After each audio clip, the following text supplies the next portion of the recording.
also the appointed time. Please invite the administration to join us.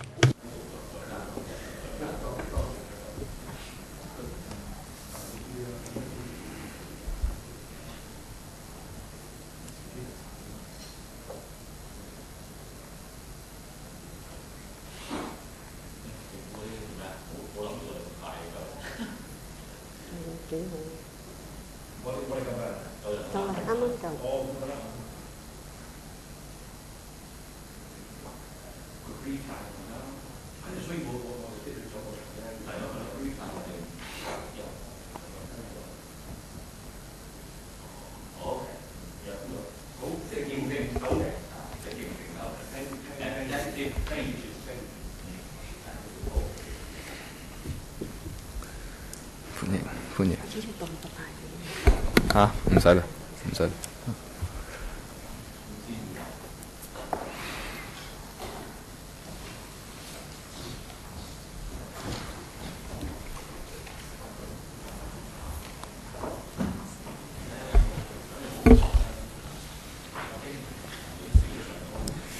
歡迎咁多位。或者我。Can I first invite Mr. Wong, Mr. Wesley Wong, to brief us on number CB4852/1617 bracket 01.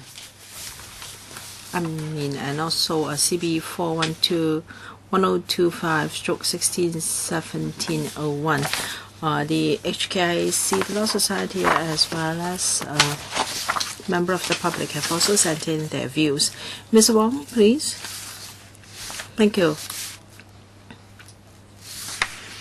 Chairman, first of all, I'd like to thank you for convening the fourth meeting for the BC. There were 3 meetings held in between February and March, and members expressed views on the proposed Section 98G2. I'm grateful to members for your comments.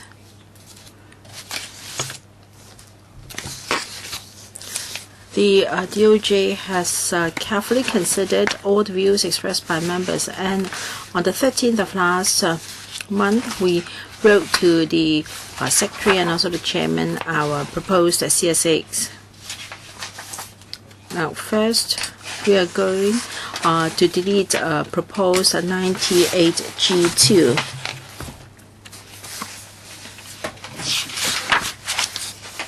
So that it will 98G1 will be 98G. And under Division 3 of the new Part 10A, we propose to add Section 98NA after Section 98N. For details, please refer to the paper mentioned by the Chairman just now.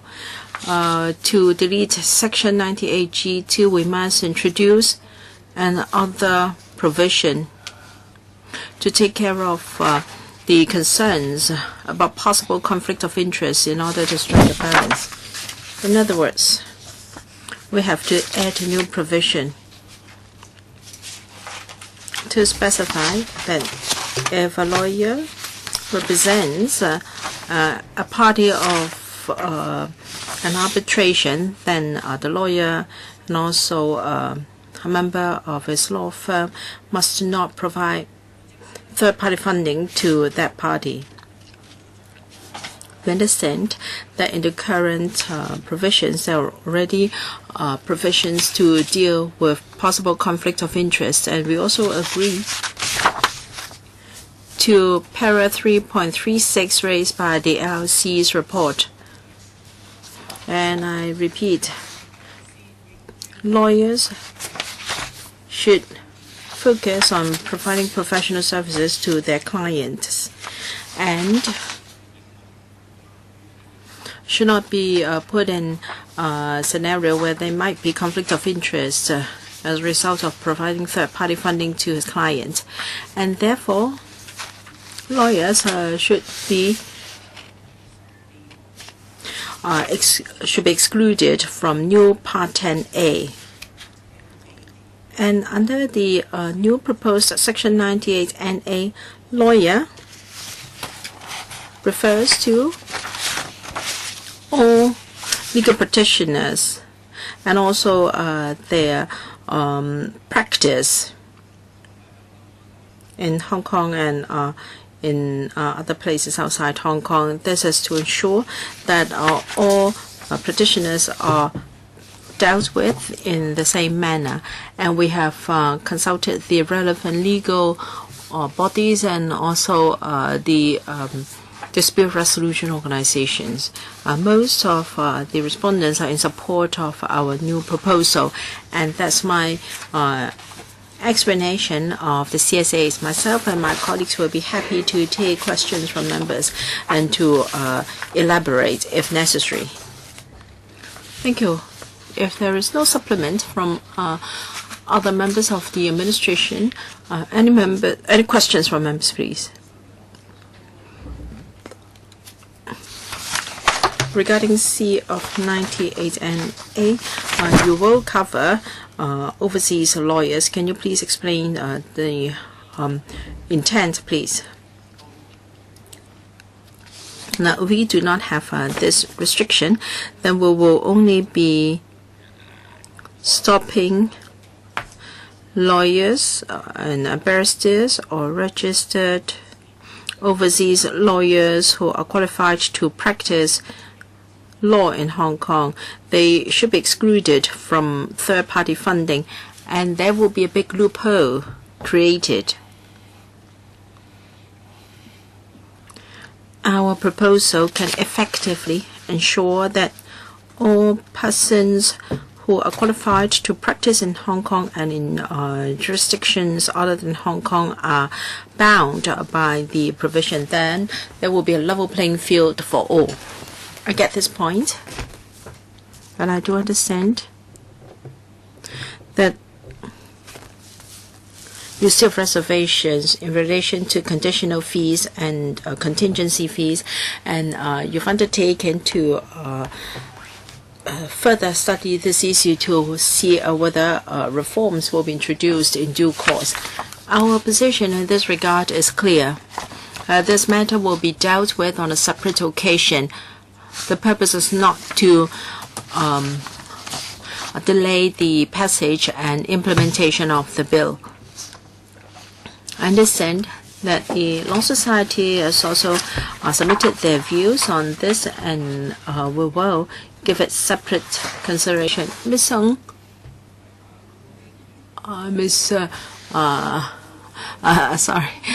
Ms. Eunice Young.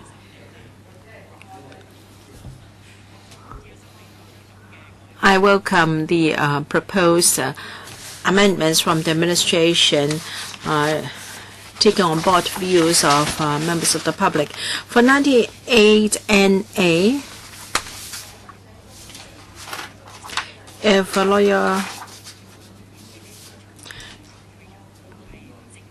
well, for the Chinese version, can you add the Chinese characters, 就这仲裁, so that it means acts for any parties in relation to the arbitration. I think our office has given a very clear, very thorough consideration of this. Our legislative intent is very clear, and that is we must be talking about the arbitration of the same case. And we have considered this for a long time, and we have the view that both the English and Chinese texts are able to reflect this intent very clearly. If need be, Mr. Z, Senior Government Counsel, can elaborate. Mr. Peter C. Thank you. As said by our Solicitor General, the Chinese refers to the term arbitration first. So in subsection 3, there is a definition for this party.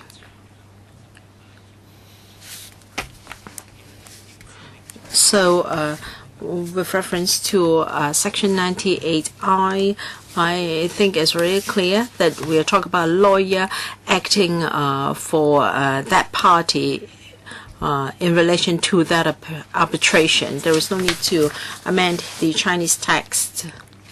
Mr. Ng, I thank the administration for accepting our proposal, and I will support the bill and also the CSA. The draftsman just explained to us the two texts. Is it really necessary to be that detailed? Do we have to have the words in relation to the arbitration in 1989A1? Mr. Z?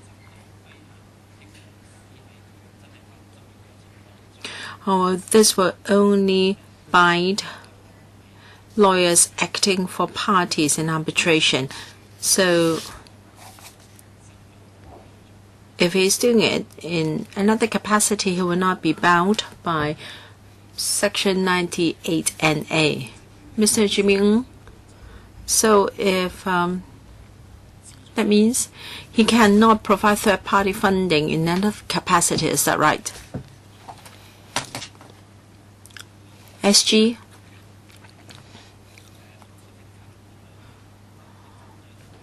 The policy intent is not to target at the at a person in the capacity of a lawyer, rather whether he's involved in the relevant arbitration procedures when he is acting in the capacity of a lawyer.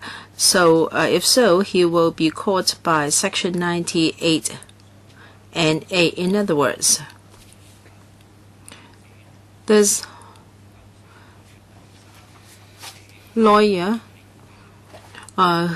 cannot provide third-party funding if he is involved in that arbitration. Any other questions? If not, I don't have any on my part. When are you going to issue the commencement notice? And regarding the code of practice for third-party funding, when can it be ready the soonest? Thank you. We do not have a specific timetable, but Chairman, you're very correct. We have to prepare the code of practice, and we have to set up the two relevant organizations. And then after public consultation, the bill can be implemented. So we will fix another commencement date under the bill. So following usual procedures, on the 2nd of June, I'm going to report to the House Committee, but then I will be otherwise engaged. So I hope one of the members here can do it on my behalf. So we hope that the second reading debate can resume at the council sitting on the 14th of June. Any other questions? If not, then, well, thank you all. So we'll see you again at the council meeting on the 14th of June. Thank you. Any speech?